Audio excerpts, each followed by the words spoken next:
नमस्ते, आप सभी का स्वागत है आज की इस लाइव स्ट्रीम पर। और आज हम बात करेंगे देश की तेज़ी से बदलती हुई राजनीतिक परिस्थिति के बारे में। और हमारे साथ हैं भाऊ तोरसेकर जी और ओंकार जी। और आरंभ करूंगा मैं भाऊ से।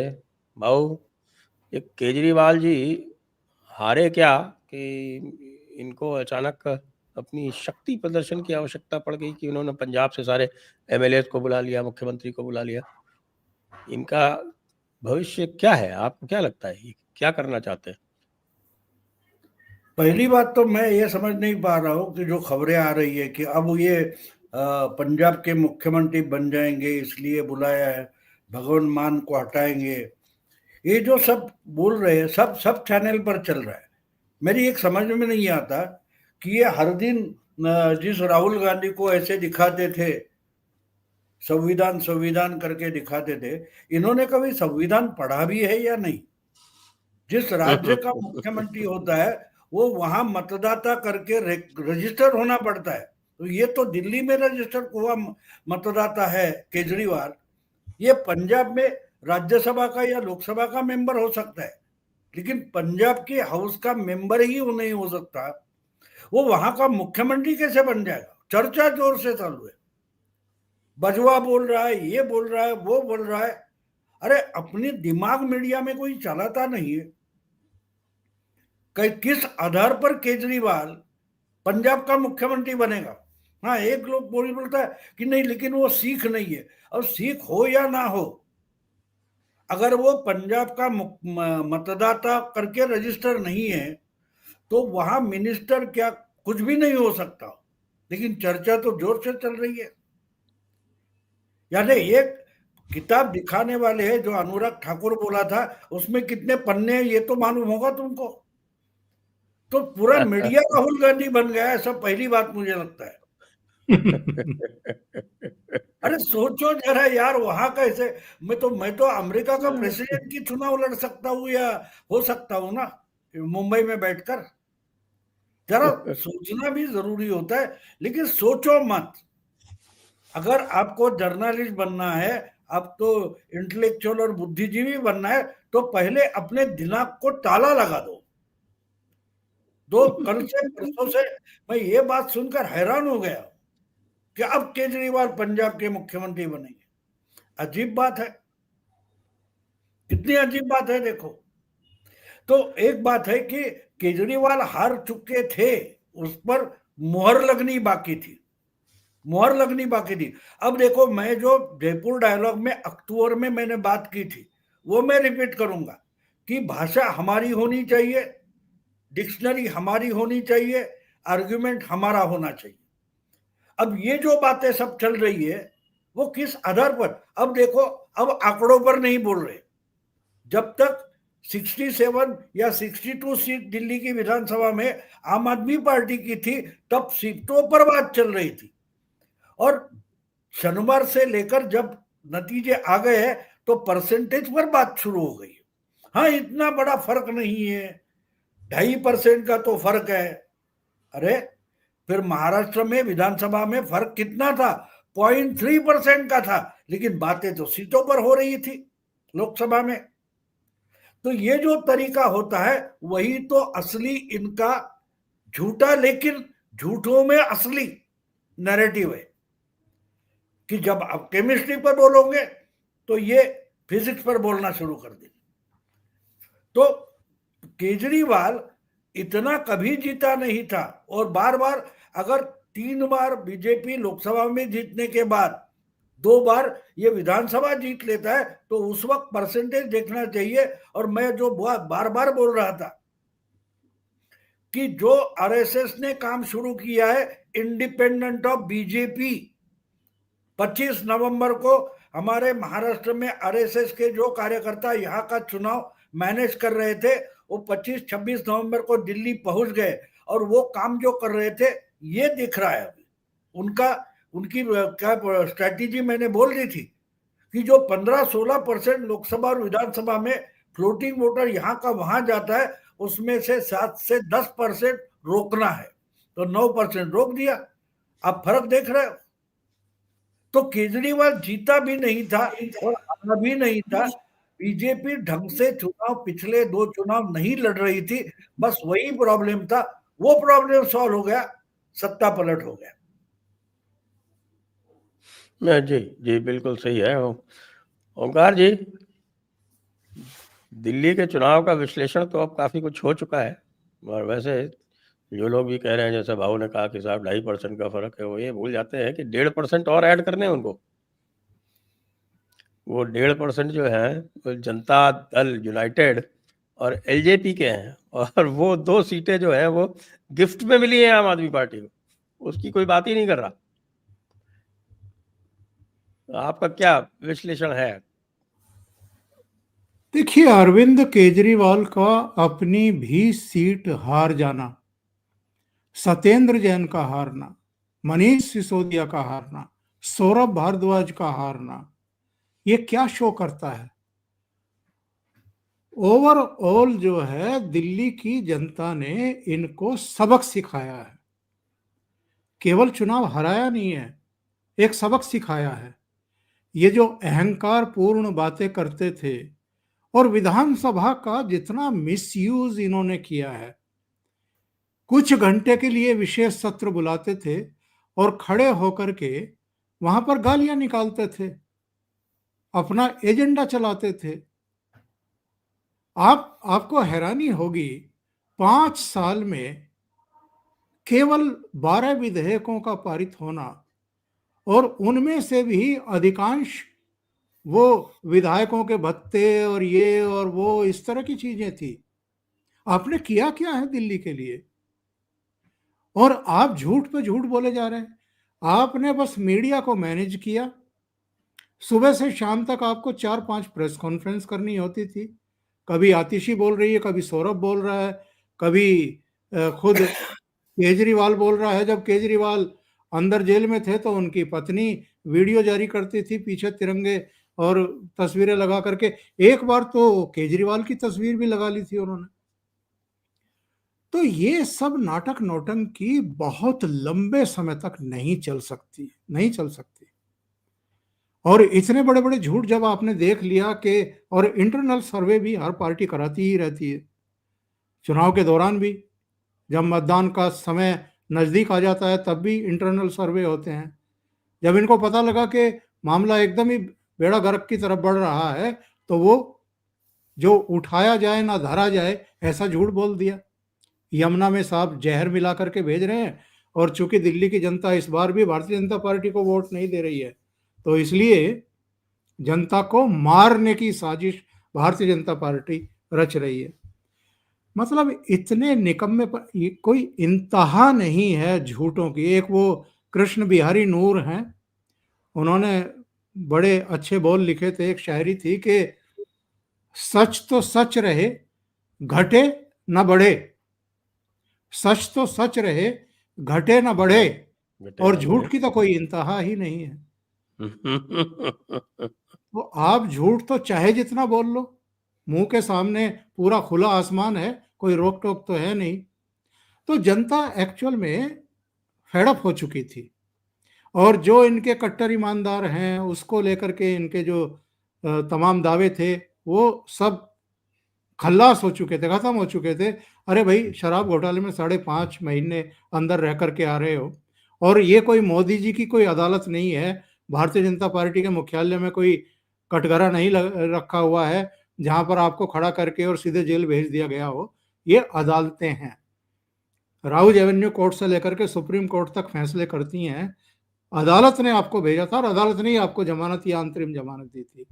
तो संजय जी, ऐसा लग रहा है कि जो इस समय घटनाक्रम हम देख रहे हैं, जिस तरीके से पंजाब के एमएलए को बुला रहे हैं, मुख्यमंत्री को बुला रहे हैं, और तमाम तरह की मीडिया में चर्चाएं, जो अभी भाऊ ने भी अंडरलाइन किया। मुझे तो चंडीगढ़ में रहने का सौभाग्य मिला हुआ है। मैंने वहां से एक अखबार शुरू किया था 99 जुलाई में, 20 जुलाई 99 में, तो मैं पहला इंचार्ज भी था उस अखबार का वहाँ। तो मैं पंजाब को भी बहुत अच्छे तरीके से जानता हूँ, वहाँ की पूरी स्थितियों परिस्थितियों को भी समझता हूँ।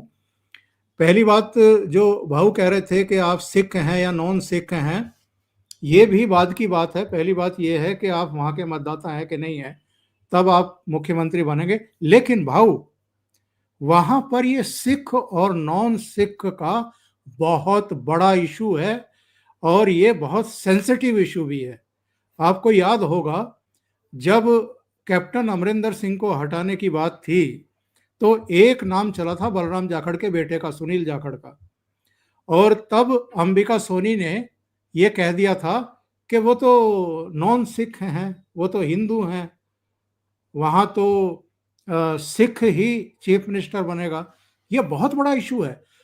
पहले 60 और 70 के दशक तक तो ठीक है, तब तो कुछ नॉन सिख और हिंदू रहे हैं, लेकिन उसके बाद जो घटनाक्रम हुआ है पंजाब में, जो वो काले दिन रहे, नौबत यहाँ तक आ गई कि ऑपरेशन ब्लू स्टार करना पड़ा, जिसमें करीब 3000 के आसपास लोग मारे गए, जिनमें श्रद्धालु भी थे, आतंकवादी थे, हमारी फोर्सेस के जवान थे, हमारे सैनिक भी थे। वो पूरा कालखंड ऐसा बीता है, उसके बाद कोई सोच भी नहीं सकता है कि पंजाब में आप किसी नॉन सिख को चीफ मिनिस्टर बनाए। और अरविंद केजरीवाल जरा बन करके देख लें।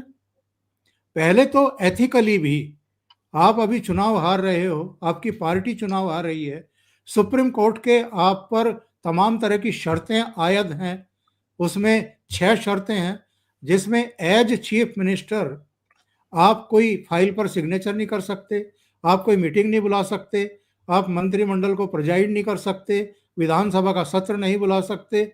तो दिल्ली हो या पंजाब हो, तमिलनाडु हो या कर्नाटक हो, कहीं के भी चीफ मिनिस्टर जाकर बनने की कोशिश करोगे, नहीं बन पाओगे। आप कोई भी कार्यकारी आदेश पारित नहीं कर सकते, कोई मीटिंग नहीं बुला सकते, किसी फाइल पर सिग्नेचर नहीं कर सकते। वो चीजें तो हर जगह लागू होती हैं। तो जो लोग इस तरह की लाठियां बांध रहे हैं, बयानबाजी कर रहे हैं, उनको कुछ आता पता सता नहीं है। एकमात्र कारण यहाँ विधायकों को, मंत्रियों को, मुख्यमंत्रियों को बुलाने का ये है कि ये अपनी अथॉरिटी कायम है, बस ये एक शो करना चाहते हैं, और कुछ नहीं, और कुछ भी नहीं। सिर्फ ये कि मैं मालिक हूं और मालिक अपने नौकरों को कहीं भी बुला सकता है। ये एक संदेश देना था और कुछ नहीं था। भाव कांग्रेस के तो लड्डू बांटे, कल डांस वांस किया, काफी बहुत मौज की उनको। तो अगर ये स्थिति है तो आगे फिर इनका क्या भविष्य है इंडी अलायंस का? वो इंडी अलायंस तो थी नहीं, इंडी अलायंस तो इंटैक्ट है। ये इस गलत फहमी से निकलो कि इंडी अलायंस का मतलब आम आदमी पार्टी, कांग्रेस, उद्धव ठाकरे की पार्टी या तेजस्वी की पार्टी, इस गलतफहमी से बाहर निकलो। ये पार्टी चैनलों पर और मीडिया पर है। ये अलायंस जो है, ये चैनल वालों को चाहिए इसलिए वो बनी है। ये पार्टियां इकट्ठा नहीं हुई है, इनको लाया गया है। अगर इकट्ठा रहोगे तो हम आपका डंका बजाते रहेंगे, क्योंकि हमको चाहिए बीजेपी हारती हुई, हम देखना चाहते हैं। अब आपको बोल दूं, अभी अभी मैंने थोड़ी देर पहले एक वीडियो देखा, वो लल्लन टॉप का। तो लल्लन टॉप पर कोई दो राजदीप था, और वो सौरभ द्विवेदी को बोलता है कि अरे वो को बीजेपी के कोई नजदीकी है और मैं राहुल का नजदीक हूँ, इस ढंग से क्यों बात कर रहे हो? तो सौरभ बोला नहीं नहीं, मैं ऑन कैमरा इतना सच नहीं बोलूंगा। ये सौरभ द्विवेदी उनका ही है, वो बोलता है कि ऑन कैमरा इतना सच नहीं बोलूंगा। तो ये तो एक बात हो गई। और बाकी जो मालवीय वगैरह है, अमित मालवीय, उसने ऑनलाइन इंडिया टुडे के चैनल पर बोल दिया कि अच्छा हो गया, बहुत बाद आपको याद आ गया कि यमुना नाम की एक नदी भी है, उसकी सफाई मोदी जी ने 3 साल में साफ करके दिखाऊंगा बोला, तो आप कम से कम यमुना पर बोलने लगे, ये तो अच्छी बात है। पिछले 2-3 महीने से सब जगह चर्चा यमुना सफाई की थी, तो आपका मुंह खुल नहीं रहा था। तो कम से कम यमुना नाम की नदी है, ये इंडिया टुडे के एंकर्स को पता चला, इसलिए अभिनंदन करता हूं। ये बात किसने बोली? अमित मालवीय ने। तो मतलब साफ है, यमुना के बारे में केजरीवाल भी बोल रहा था कि भाई रह गया, कर दूंगा अगले 5 साल, लेकिन इनकी बोलती बंद थी। इसका मतलब क्या है? मतलब साफ है, इंडी अलायंस नाम की जो अलायंस बनी है वो तो पार्टियों की नहीं है। ल्यूटियस दिल्ली में बैठे बुद्धिजीवी, एंकर्स, संपादक जो है और उनके बगल बच्चे हर राज्य के मीडिया में फैले हैं, उनकी इंडी अलायंस आज भी इंटैक्ट है, क्योंकि वो इंडिया अलायंस जो है वो बीजेपी के खिलाफ इंटेलेक्चुअल्स की या पत्रकारों की या मीडिया की अलायंस है, तो वो इंटैक्ट रहेगी। हाँ, पार्टियां अलग अलग हो जाए तो कोई बात नहीं, जैसे अभी अभी ओमकार जी ने बताया कि मालिक है वो नौकर को कहां भी बुला सकता है, तो वो मालिक है। देखो, मैं मजाक में नहीं बोल रहा हूं, मैंने बीच में एक 4-6 महीने पहले की बात है, मैंने एक बढ़िया वीडियो देखा है और पुराना है वीडियो, जो निक्सन थे, तो निक्सन ने एक इंटरव्यू में बताया कि दुनिया मानती है कि सबसे बड़ा ताकतवर कौन है, तो सीआईए है, एफबीए है, अमेरिका का प्रेसिडेंट है, या अमेरिका की जो संसद जिसको कांग्रेस बोला जाता है, यूएस कांग्रेस, वो है, ये बोला जाता है। लेकिन असलियत में सबसे अगर बाहुबली कौन है तो मीडिया है। अभी तक हम ये समझ नहीं पा रहे कि बाहुबली कौन है। हम किसी को वो कौन अंसारी वगैरह उसको बाहुबली मानते हैं, नहीं, बाहुबली ये होते, ये चुनकर आए हुए लोगों को भी खत्म कर देते हैं, अनरिकॉग्नाइज करते हैं, उनके खिलाफ कैमोफ्लेज की एक लड़ाई शुरू कर देते हैं। तो आज 11 साल होने को आए कि मोदी देश के प्रधानमंत्री बने हैं, लेकिन उनको मानने कौन तैयार नहीं है, वो देखो तो पता चलेगा। इंडिया अलायंस आज भी इंटैक्ट है, जो स्थापन नहीं हुई उससे भी पहले वो इंटैक्ट थी। क्यों नाम बदलते रहते, कुछ समय उनका नाम यूपीए था, आज उनका नाम इंडिया अलायंस है। तो इंडिया अलायंस का भविष्य ये दिल्ली के चुनाव से नहीं, हाँ, आम आदमी पार्टी का होगा, कांग्रेस का होगा, उनकी दोस्ती का भविष्य, कांग्रेस और आम आदमी पार्टी का भविष्य हो, या तृणमूल और कांग्रेस, या तृणमूल और आम आदमी पार्टी का भविष्य, उस पर बात कर सकते हो। इंडिया अलायंस का कोई भविष्य नहीं है, क्योंकि वो वर्तमान है ही नहीं पॉलिटिकली। तो मैं नहीं मानता कि इससे कोई इंडिया अलायंस को धक्का लगा है।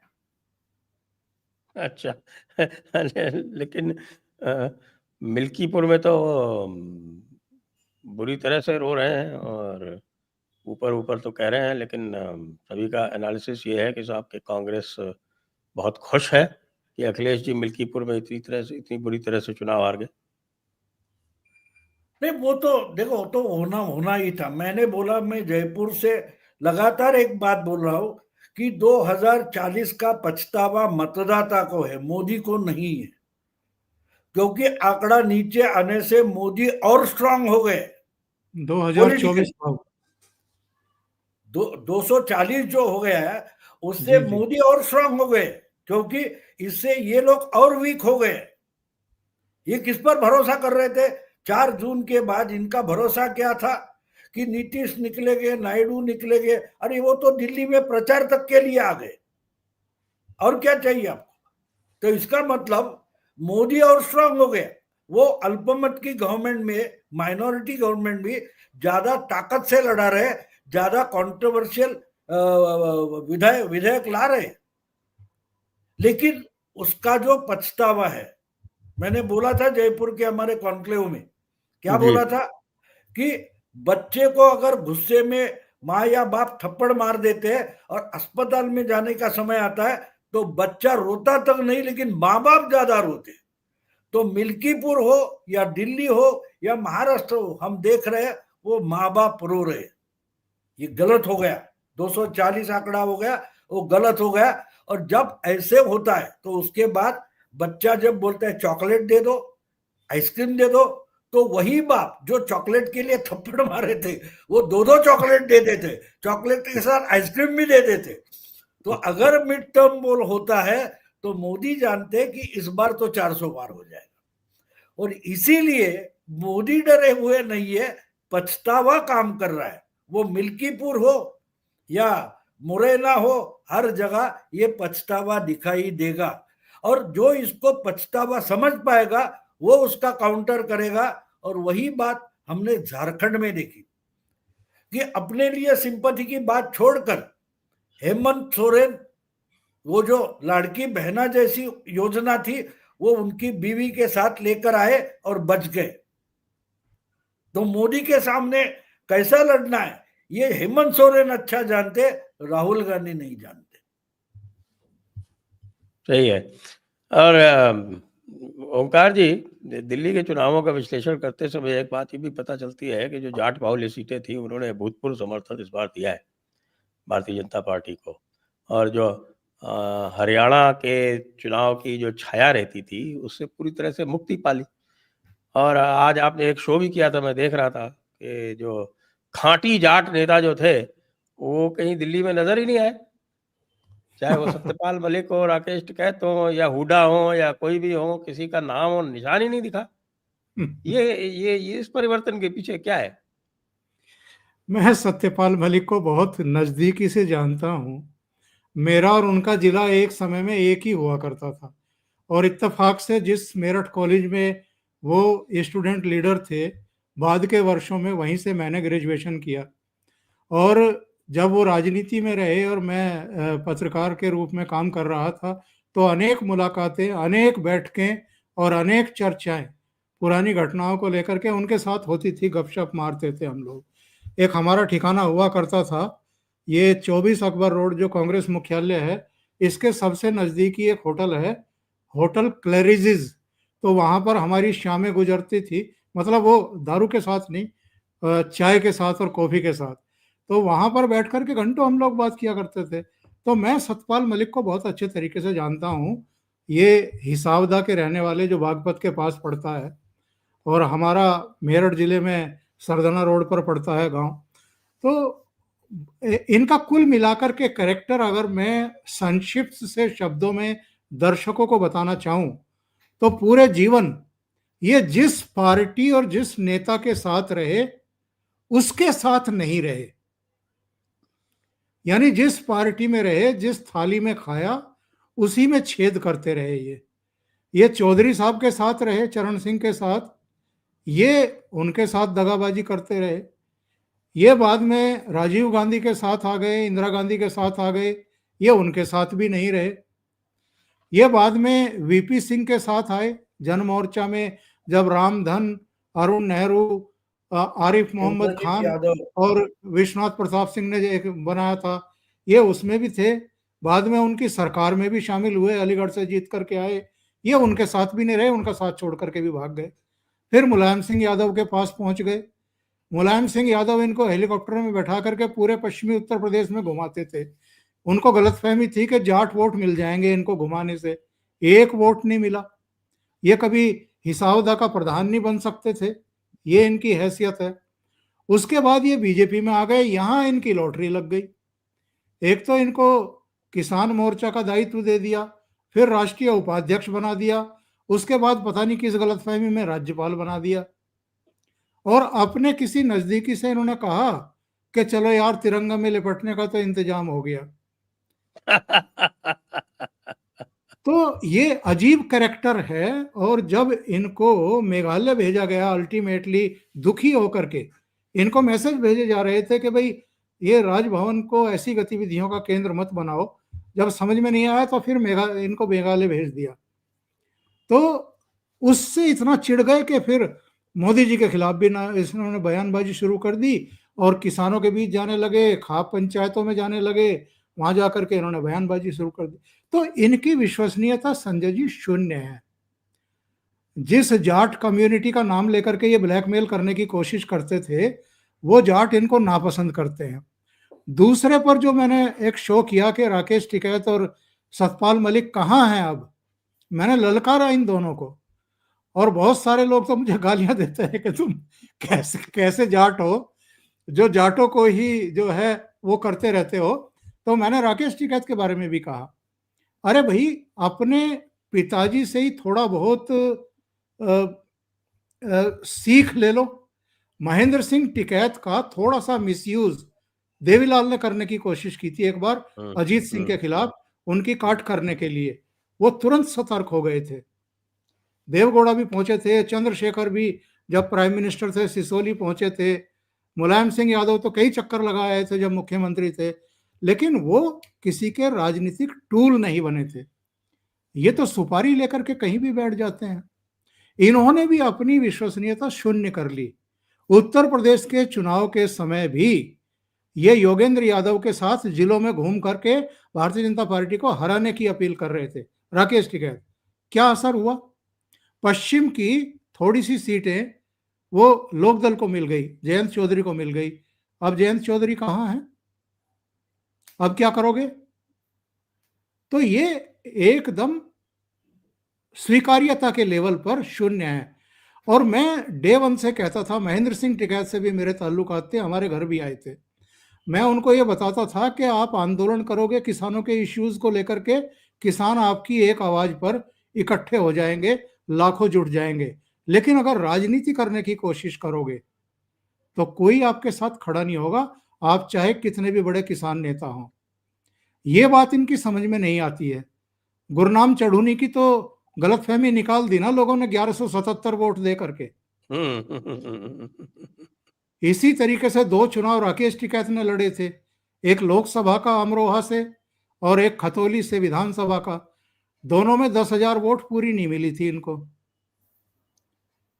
तो राजनीतिक रूप से ये लोग चाहें या किसी को धमकी देना चाहें कि हम ये कर दें, बस इतनी समझदारी है मोदी जी की।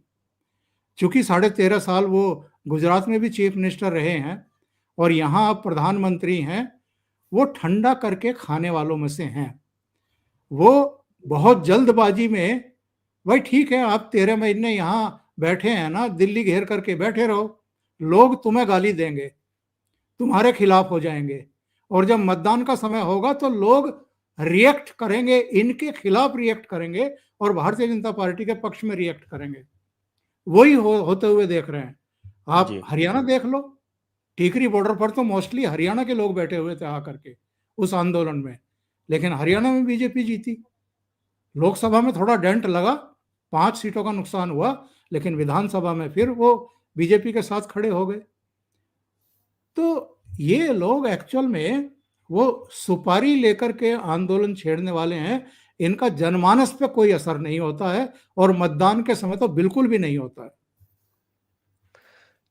भाऊ को मैं देरी से उनके जन्म दिवस की बधाई दे दूं। मुझे अभी पता चला कि 9 तारीख को भाऊ का जन्म दिवस था। अगर हमें 8 को पता होता तो हम 8 को ही सेलिब्रेट कर लेते। नहीं, इसीलिए तो पता लगने नहीं दिया ना। और 7 फरवरी को मेरा था, मैंने भी पता नहीं लगने दिया। अच्छा ये ठीक है, तो आप दोनों को बधाई। देख, वो सेलिब्रेट नहीं होना चाहिए, ठीक है, अपने अपने बात होती है। तो नहीं तो हमारा भी वो उद्धव ठाकरे हो जाएगा या वो सेलिब्रिटी नहीं है ना, हम तो कॉमन मैन है, बस वैसे ही रहे तो अच्छा होता है। वैसे आर.के. लक्ष्मण का जो कॉमन मैन था वो स्वयं में एक सेलिब्रिटी बन गया था, आपको ध्यान हो तो। हाँ बिल्कुल बिल्कुल। तो अब थोड़ा सा ये बात कर लें कि ये जो सिनेरियो चल रहा है, अब महाराष्ट्र में बीएमसी के चुनाव अब तो निश्चित होंगे मुझे लगता है। आपको क्या लगता है, और यदि होंगे तो क्या स्थिति बनेगी? नहीं, होने की तैयारी तो शुरू हो गई है। हर कोई अपने मोर्चा संभालने की कोशिश में है, तो लग रहा है कि वैसा हो रहा है। लेकिन इसी दरमियान बुरी बात यह है कि सामने कोई अपोजिशन बचा नहीं है। लोग ढूंढ रहे कि भाई हमको अगर महायुति नहीं चाहिए तो हम किसकी तरफ जाए। जो भी एक बात होती है ना, कितना भी अच्छा काम करो, आपको जो लगे वो करो, लेकिन आपके खिलाफ तो कुछ लोग होते हैं और वो लोग ढूंढते रहते हैं कि भाई मुझे ये पसंद नहीं है, मुझे देवेंद्र फडणवीस पसंद नहीं है, मुझे एकनाथ शिंदे पसंद नहीं है, मुझे अजित दादा पसंद नहीं है, तो मैं जाऊंगा तो कहाँ जाऊंगा। और जो छोटी छोटी पार्टियां बची है वो तो क्या है कि उनके पास कोई आइडिया नहीं है, कोई प्रोग्राम नहीं है। तो बात निकल कर वही आती है कि पवार, उद्धव या नाना पटोले वगैरह क्या करेंगे। तो ये तो समझ नहीं पा रहे, एक के बाद एक, हरियाणा हो गया, महाराष्ट्र हो गया, अब दिल्ली हो गया, तो करे तो क्या करे, भाग जाए देवेंद्र के पास या क्या करे। और जो बड़ा अगर चुनाव बचा है तो सिर्फ बीएमसी का है। महाराष्ट्र में वैसे 27 कॉरपोरेशन है, बाकी 30 के आसपास जिला परिषद है, 300 के आसपास तालुका पंचायत है, फिर 200 के आसपास छोटी मोटी नगर पालिका नगर परिषद है। तो उनके चुनाव हो गए, लेकिन उद्धव ठाकरे हो या शरद पवार हो, इनकी राजनीति में ये छोटे मोटे चुनाव आते नहीं। अब दूसरी बात है, पवार के लिए तो बीएमसी में कोई है नहीं, कुछ है नहीं, एक अकेला नवाब मलिक उनकी बेटी एमएलए बनी है, तो यही तो है। और कांग्रेस के पास मुंबई में कोई नेता बचा नहीं, तो रह रहकर बचते कौन है, तो उद्धव ठाकरे। और उद्धव ठाकरे को समझ में नहीं आ रहा है किसके दम पर मैं चुनाव लड़ूंगा, क्योंकि जो बाला साहब ने एक लीडर्स की फ्रंट बनाई थी, उनको एक एक करके उन्होंने खारिज कर दिया, निकाल दिया। तो अब ये हम सुन रहे थे 3-4 साल से कि खोके खोके खोके 50 खोके एकदम ओके वगैरह सुन रहे थे। अब इनकी ही लाडली एक अयोध्या पौर नाम की महिला है, उन्होंने आरोप कर दिया है कि जिससे पैसा लेकर उसको टिकट दिया था यूबीटी का, वही तो एकनाथ शिंदे के साथ निकल गया। अगर इनकी सबसे ज्यादा लॉयल महिला खुले आम बोल रही है कि उद्धव ठाकरे टिकट बेचते हैं, यही तो उन्होंने ट्वीट पर लोगों को बता दिया, तो उसके बाद बचा क्या है। तो चुनाव है, लेकिन इसके लिए चैलेंज नहीं है, चैलेंज नहीं है। और हम देखे जयपुर के हमारा जो प्रोग्राम था उसमें रविंद्र चौहान आए थे, जो पूर्व मंत्री है, अब आगे चलकर उनको कार्यकारी अध्यक्ष बनाए, जबकि बावनकुळे प्रदेश अध्यक्ष है और मिनिस्टर भी बन गए। तो रविंद्र चौहान अगले प्रदेश अध्यक्ष होने वाले, वो कितनी बारीकी से ढूंढते। देखो, हमारा तो अपना अपना कॉन्क्लेव था, जयपुर डायलॉग का डेक्कन समिट, लेकिन वहां भी आकर आपसे हाथ मिलाकर वो चले गए। आप वोटर तो है ही नहीं महाराष्ट्र के, लेकिन अगर लोग आते हैं तो उनका स्वागत करना, उनसे बात करना, उनसे इंटरेक्ट करना। क्यों नहीं दूसरा कोई आ गया पॉलिटिकल लीडर वहां, तो वहां पता चलता है कि जीतने के बाद भी ये अगले चुनाव की तैयारी में लग जाते। तो वहां हम देखें तो उबाठा शिवसेना का गाली गलौज चल रहा है, और संजय राउत और सुप्रिया सुले वगैरह लगे हैं अपनी तरीके से, रोज प्रेस कॉन्फ्रेंस में लगे रहते हैं, उनको लगता है कि प्रेस कॉन्फ्रेंस से वोट आएंगे। तो जो चुनाव आने वाले हैं उसके लिए अगर ये तैयारी नहीं कर रहे, यानी अपने ही लोगों से मिलो भाई, हर वार्ड में हो, हर विधानसभा क्षेत्र में हो, हमारी अब स्थिति क्या है। एक जिसके खिलाफ ये हमेशा बोलते हैं ईवीएम, तो ईवीएम का फायदा भी है, आप उसके खिलाफ बहुत रहो, लेकिन आपको एक एक ईवीएम के आंकड़े मिल जाते। तो इस बूथ पर आपको कितने वोट मिले हैं, इसके इस समय के पिछले समय के आंकड़े हैं, उपलब्ध है। उस पर आप लोकल माइक्रो लेवल स्ट्रेटेजी बनाते हो। आपको लगता है दिल्ली में मजाक हुआ है? बिल्कुल नहीं। लोकसभा से लेकर विधानसभा तक पिछले 8-10 चुनाव में बीजेपी को कितने वोट मिल रहे, इस बूथ पर कितने वोट आते हैं, विधानसभा में वापस चले जाते हैं, इसका अभ्यास हुआ है, अध्ययन हुआ है, और उस पर स्ट्रेटेजी बनी है कि भाई इस बूथ पर अगर 600 वोट लोकसभा में बढ़ते और 500 वोट घट जाते, तो 500 में से कम 300-400 वोट विधानसभा के लिए रोकेंगे। इस तरीके से माइक्रो लेवल पर अध्ययन हुआ और स्ट्रेटेजी बनी। वो करना चाहिए, लेकिन वो करने में कहाँ लगे।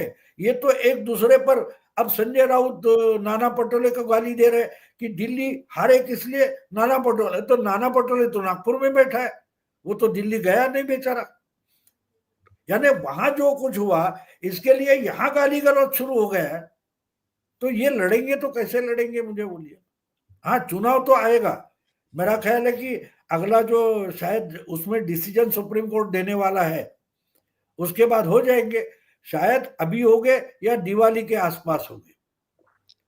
तो ये अपने हारने की तैयारियां कर रहे हैं, जैसे केजरीवाल ने जहर मिलाकर कर दिया था।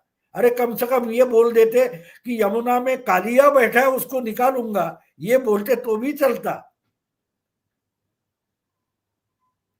यमुना की जो जी कृष्ण लीला है, कलिया मर्दन जिसको बोला जाता है, जहर बोलने की क्या जरूरत थी, लेकिन हर वक्त कहर करने की ही सोच है, तो वो अपने ही हार की तैयारियां कर देते। रोकना चाहिए था तो मालीवाल को रोकना चाहिए था, उसको बुलाकर समझाकर काम करना चाहिए था, लेकिन वो नहीं करेंगे।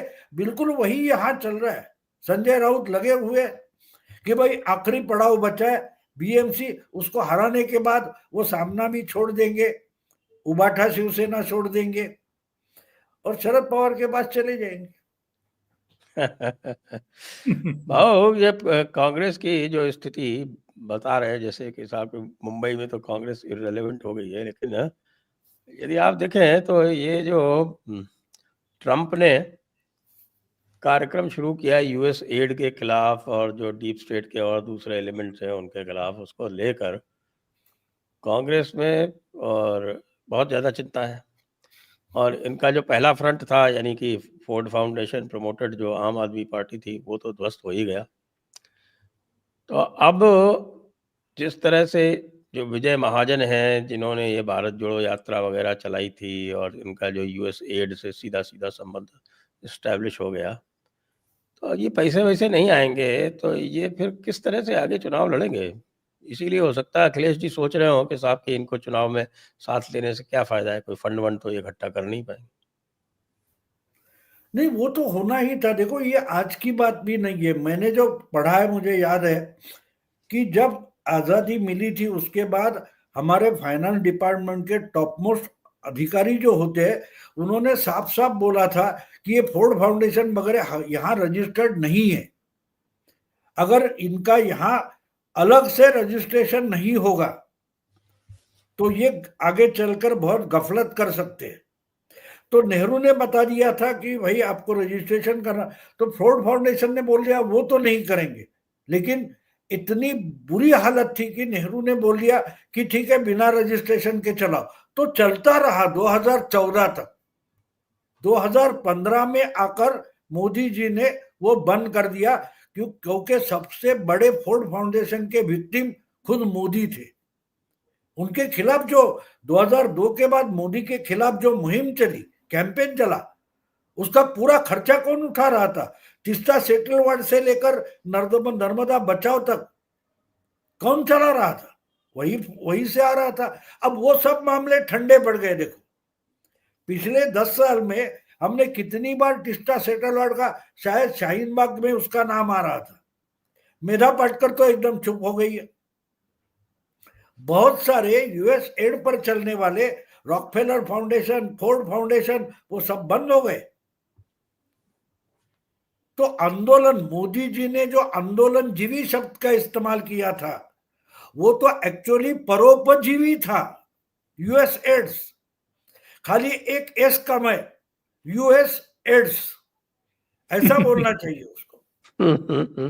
तो ये वो एस जो था वो शाह का लग गया, वो यूएस एड्स हो गया, और अब यूएस एल्ड्स हो गया।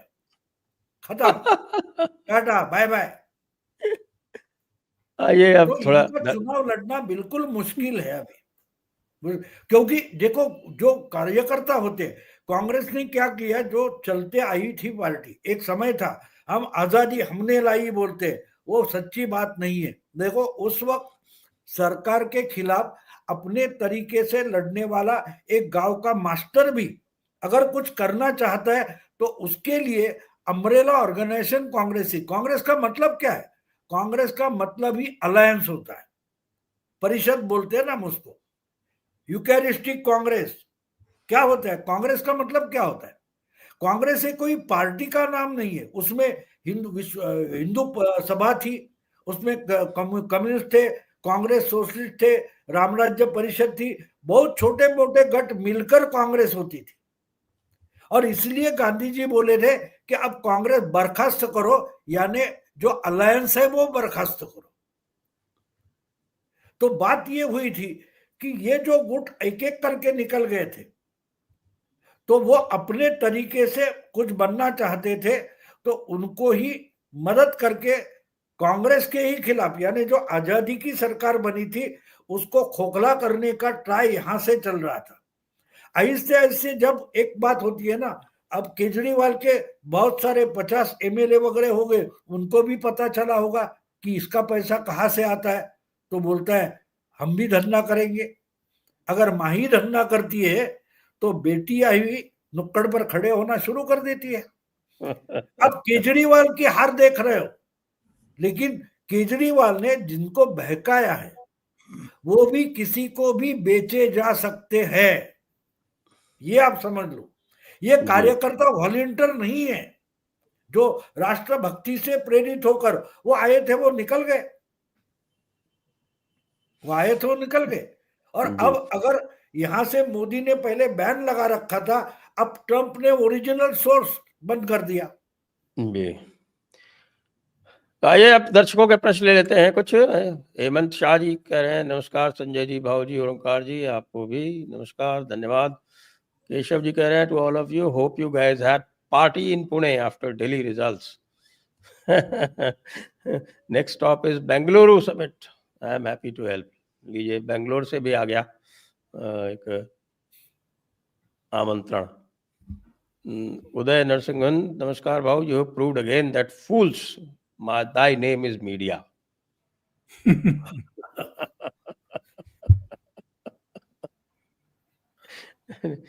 Next, Partha P. Namaste bhau. What will be Delhi election results impact on Maharashtra state and BMC elections in terms of Vampanthy Andolan जीवी ecosystem?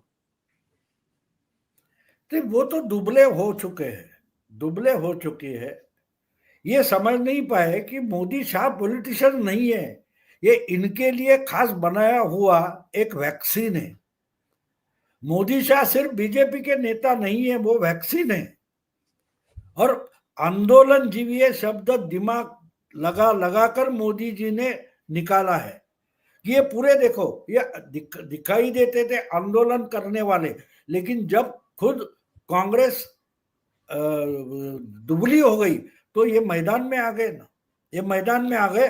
उन्होंने मुझे याद है जब लोकपाल आंदोलन चल रहा था तब अन्ना हजारे एक बार बोले थे कि भ्रष्टाचार मुक्त गवर्नमेंट चाहिए, तो गुजरात को देखो, तो वो जो मैक्से से मिलने वाले जितने लोग हैं वो गुस्से में आ गए थे।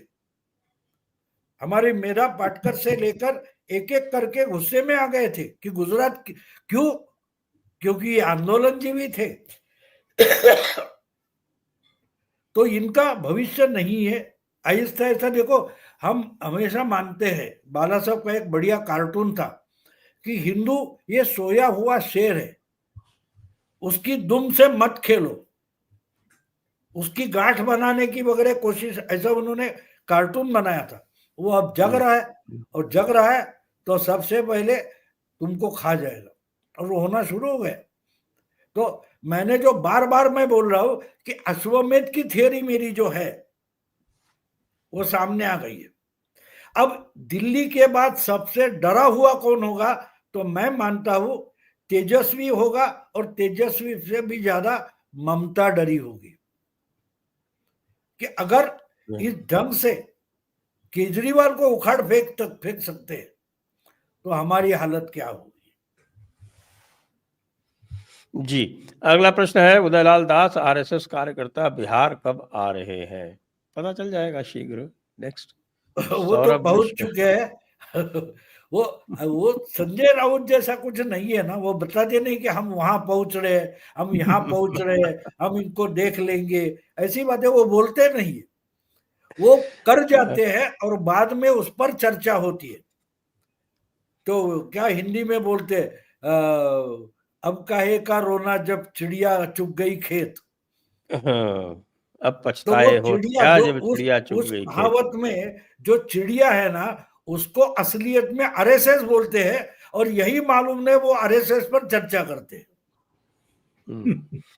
अगला प्रश्न भाऊ, अगला प्रश्न ओंकार जी से है।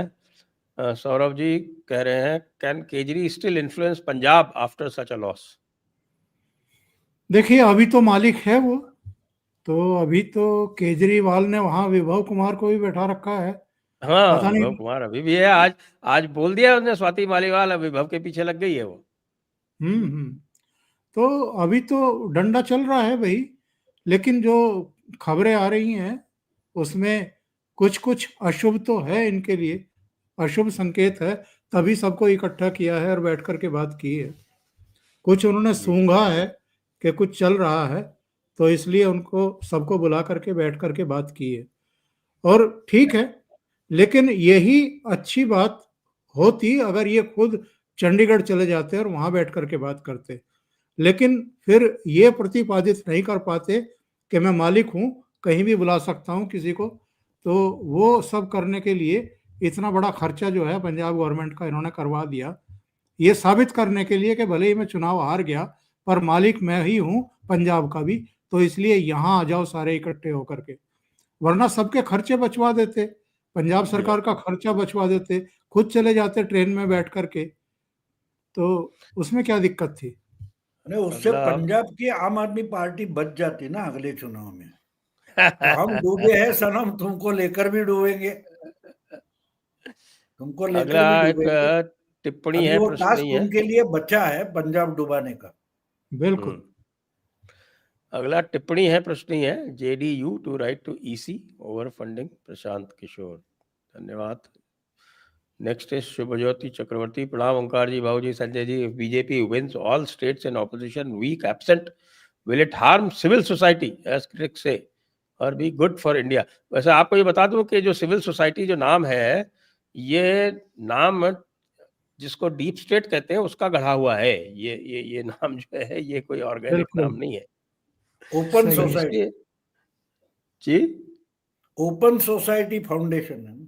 हाँ, तो ये सिविल सोसाइटी इन्हीं लोगों का बनाया हुआ नाम है। तो ये अगर हार्म हो जाती है तो बहुत अच्छा है, इससे क्या दिक्कत है। नेक्स्ट, नहीं, उससे सरकास्टिक और एक साया। बात हो जाएगी, अगर सिविल सोसाइटी मर जाती है तो असली अपोजिशन उभर कर सामने आएगा।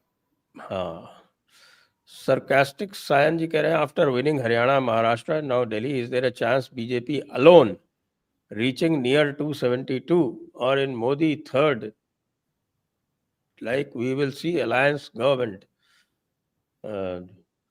बाबू का तो कहना है कि साहब कि मोदी तो तैयार है, मिड टर्म इलेक्शन कराओ, 272 किस लिए चाहिए? क्यों बाबू? हाँ, पर भाव ने मोदी कहा, मोदी भाव ने चुनाव के लिए तैयार नहीं है, मोदी सरकार गिराने का इच्छुक है, क्योंकि सरकार गिराने के बाद बनानी पड़ती है, और अगर बना नहीं पाए तो मिड टर्म बुलाता है, उसमें वोटर गुस्से में होता है। पर भाव इनको 400 पार मत याद दिलाओ, वो नुकसानदायक रही। Next, Shubhajyoti Chakraborty, does Arvind Kejriwal's fall prove that power corrupts even the educated or is politics inherently flawed? Should professionals stay out of politics? क्या कहेंगे ओंकार जी? क्या कह रहे हैं? कह रहे हैं साहब के एजुकेटेड आदमी केजरीवाल जैसा भी गड़बड़ कर सकता है, तो क्या प्रोफेशनल्स जो हैं पॉलिटिक्स में नहीं आने चाहिए? काहे का पढ़ा लिखा है ये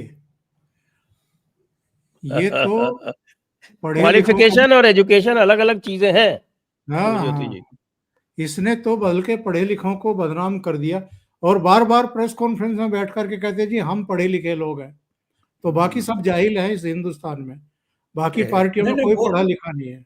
वो ओरिजिनली ठग है, वो इसलिए वहां वो उसका मन लगा नहीं कि पढ़ो लिखो में रहकर भिखारी रहो, ये क्या बात है, मैं खुद ही डकैत बन जाता हूं, और इसलिए वो छोड़कर आया था। वो परिवर्तन करने के लिए आया था, यानी एजुकेटेड डकैत कैसे होता है ये आप समझ लो, कि अनपढ़ होता है वो डकैत होता है, तो मैं तो दिमाग लगाकर डाका डालूंगा, कानून से डाका डालूंगा। और देखो, ये जो सरकार बनेगी उसके बाद इमीडिएटली सीएजी के रिपोर्ट टेबल पर लाए जाएंगे, ऐसी घोषणा कर दी गई है। और पहली बात, लेफ्टिनेंट गवर्नर ने बोल दिया है कि सब ऑफिस के फाइलें सील करो, उसमें कोई घपला नहीं होना चाहिए। इसका मतलब बहुत सारे घोटाले बाहर आने वाले हैं।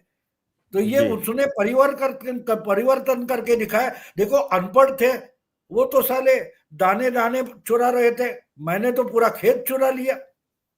इसके लिए पढ़ा लिखा वहां आया था। अंत में भाऊ आप पढ़े लिखे हैं, आपका स्वागत है, लेकिन आप देश के प्रधानमंत्री को चौथी पास राजा बताएंगे तो जनता बर्दाश्त करेगी इन चीजों को? नहीं करेगी। देखो पढ़ना लिखने का मतलब नहीं समझते लोग। पढ़ना लिखना इसका मतलब अच्छा नागरिक बनना है। आपको लिखने आता है, आपको बोलने आता है, आपको पढ़ने आता है, इसका मतलब आप एजुकेटेड नहीं होते। आज दुनिया में महाराष्ट्र के हमारे तुकाराम महाराज पढ़े लिखे तो नहीं थे, उन पर 500 लोगों ने पीएचडी किए, वो खुद तो पढ़े लिखे नहीं थे। तो पढ़ने लिखने का मतलब क्या है? आप अच्छे नागरिक बनो। अगर वही भूल गए और गलत यानी बुरे नागरिक आप बनते हैं, आप लोगों के लिए समस्या बन जाते हो, तो पढ़ने लिखने से मतलब क्या है?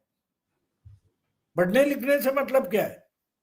तो प्रोफेशनल्स है वो आए, जरूर आए, लेकिन एक बात हमेशा ध्यान रखे कि हम एक ट्रस्टी बनकर नेता बनेंगे।